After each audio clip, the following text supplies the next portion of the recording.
Young taker NTR వివి వినాయక్ కాంబోలో వచ్చిన first black buster hit ఆది. ఈ మూవీ ద్వారా ప్రేక్షకులు తనకంటూ ఒక ప్రత్యేక గుర్తింపు పొందిన నటుడు Fish Venkat. Chennakesava Reddy, Dil, Bunny, Dhee, Dubai Seenu, Gabbar Singh, Attarintiki Daredi, Khaidi number 150, DJ Tillu ఇలా చెప్పుకుంటూ పోతే ఎన్నో సినిమాల్లో డిఫరెంట్ డైలాగ్ డెలివరీతో అశేష సినీ ప్రేక్షకుల్ని తన వైపు చూసేలా చేశాడు ఫిష్ వెంకట్. చెప్పే చిన్న డైలాగ్ అయినా సరే ప్రేక్షకుల్ని కడుపుబ్బ నవ్వించడం ఫిష్ వెంకట్ యాక్టింగ్ స్టైల్. ప్రస్తుతం ఆయన పరిస్థితి ప్రమాదకరంలో పడింది. అసలు ఆయనకు 2 కాళ్లు తీసే వంటి పరిస్థితుల వెనుక నమ్మలేని నిజాలను ఈ వీడియోలో మనం తెలుసుకుందాం. వీడియో చాలా ఇంట్రెస్టింగ్ గా ఉంటుంది. ఇలాంటి ఎన్నో ఇన్ఫర్మేటివ్ వీడియోస్ కోసం మీ సపోర్ట్ గా జస్ట్ ఒక లైక్ చేయండి చాలు. జంగయ్య సక్కుబాయి దంపతులకు ఫిష్ వెంకట్ ఖైరతాబాద్ లో జన్మించిన, పుట్టి పెరిగింది మాత్రం ముషీరాబాద్. ఫిష్ వెంకట్ నాన్నగారు IDPL లో పనిచేసేవారు. వీరు ముగ్గురు అన్నదమ్ములు. అందరికంటే వెంకట గారే పెద్దవారు. వెంకట గారు 4వ తరగతి వరకే చదువుకున్నారు. అప్పట్లో తనకి చదువు మీద పెద్దగా ఆసక్తి ఉండేది కాదు. దాంతో అతని చదువు 4వ తరగతిలోనే ఆగిపోయింది. చిన్నతనంలో స్కూల్ కు పంపితే గోడ దూకి సినిమాలకు వెళ్లేవారు. అలా చిన్నతనం నుంచే సినిమాలు బాగా చూసేవారు ఆయన. అతని తమ్ముడు ఒక డ్రైవర్ కాగా మరో తమ్ముడు ప్రింటింగ్ ప్రెస్ లో ఉద్యోగం చేస్తున్నారు. అతను అసలు పేరు మంగిలపల్లి వెంకటేష్. వీరు వృత్తిరీత్యా చేపల వ్యాపారి కావడం చేత అందరూ ఫిష్ వెంకట్ అని పిలుస్తారు. అతని చిన్నతనం నుంచి వాళ్ళ కులవృత్తి అయిన చేపల వ్యాపారం చేసేవారు. చిన్నతనంలోనే వ్యాపారంలో అడుగు పెట్టారు ఫిష్ వెంకట్. ముషీరాబాద్ కు వచ్చిన చేపలను కొనడం, అమ్మడం లాంటి హోల్సేల్ బిజినెస్ చేసేవారు. అలాగే వరంగల్ తదితర ప్రాంతాల్లో చెరువులను తీసుకుని అక్కడ చేపలను పెంచి వాటిని హైదరాబాద్ కు తీసుకువచ్చి అమ్మేవారు. వెంకట గారి పెద్దమ్మ కొడుకు తను ఇద్దరూ కలిసి వ్యాపారం చేసేవారు. చిన్నతనంలో కాస్త అల్లరి పనులు చేసేవారు. అలాగే సికింద్రాబాద్ ఏరియాలో రౌడీయిజం కూడా చేసేవారు. తను సొంతంగా రౌడీయిజం చేసేవాడు. ఎవరు గ్రూపులో కూడా ఉండేవారు కాదు, స్వతంత్రంగానే ఉండేవాడు. అలా రౌడీయిజంలో అసలు తీరుకుండేది కాదట తనకి. చిన్నతనం నుంచి చేపల వ్యాపారంతో పాటు వ్యాయామం కూడా చేస్తూ ఉండేవాడు. ఉదయాన్నే జిమ్ కు వెళ్లడం, అక్కడి నుంచి మార్కెట్ కు వెళ్లి చేపలు కలకత్తాకు ప్యాకింగ్ చేసి పంపించేవాడు. దానికోసం సికింద్రాబాద్ వెళ్లడం కూడా తనకు తీరుకుండేది కాదట.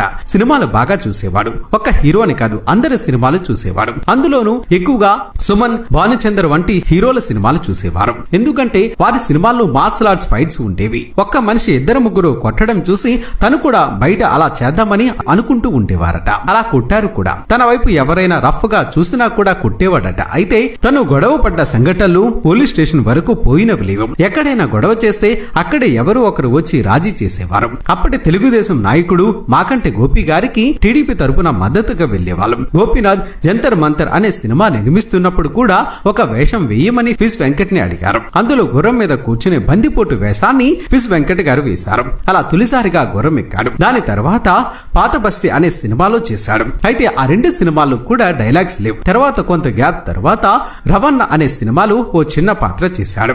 అందులో రాజశేఖర్ తో ఫైట్ చేశాడు కూడా. అలా ప్రాధాన్యత ఉన్నవి లేనివి చాలా సినిమాలు చేశాడు. శ్రీమతి సత్యభామ సినిమాలో అశోక్ కుమార్ పక్కన 7 మంది గ్రూప్ ఉంటారు. అందులో తను కూడా ఒకడు. ఆ తర్వాత ఖుషి సినిమాలో కూడా చేశాడు.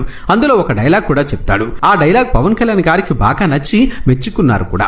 ఫిష్ వెంకట్ గారి పెద్దగా చదువుకోకపోయినా, పెద్ద ఆర్టిస్టు కాకపోయినప్పటికీ తెలంగాణ మాండలికాన్ని పలికే తీరు నచ్చి చాలా మంది వేషాలు ఇస్తున్నారు.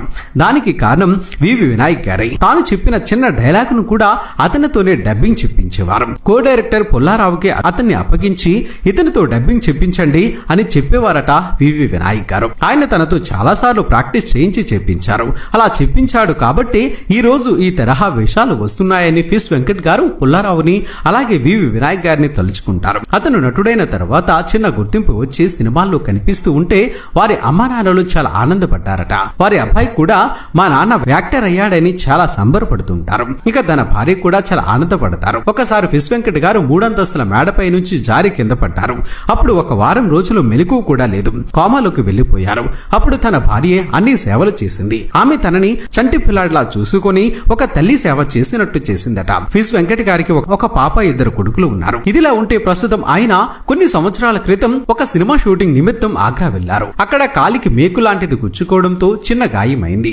ఆ తర్వాత కొన్ని రోజులకు బీపీ షుగర్ అటాక్ చేయడంతో కాలు మొత్తం ఇన్ఫెక్షన్ సోకి బాగా లావైపోయింది. అప్పటి నుంచి చాలా వీక్ అయ్యాను. కాలు మీద చర్మం పోతుంది. కొన్ని రోజులుగా నడవడం కూడా కష్టం అవుతుంది. మరోవైపు కిడ్నీలు కూడా ఫెయిల్ అయ్యాయి. 1.5 క్రితమే డయాలసిస్ కు వచ్చి 2 కిడ్నీలు చెడిపోయాయి. దానికి తోడు కాలు ఇన్ఫెక్షన్ కూడా అలాగే ఉండిపోవడంతో ప్రస్తుతం సరిగ్గా నడవలేని స్థితిలో ఉన్నాడు. ఇప్పటి వరకు 20 లక్షల దాకా ఖర్చు పెట్టాడు.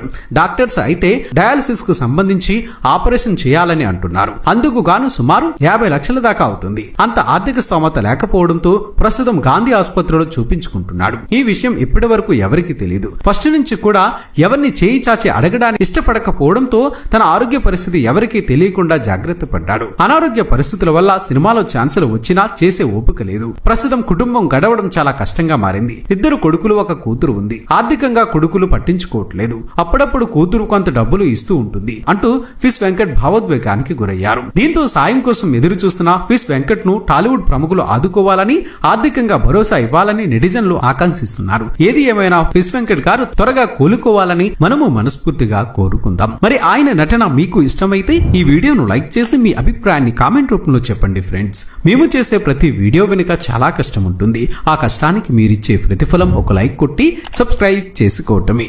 చేస్తారు కదా ఫ్రెండ్స్.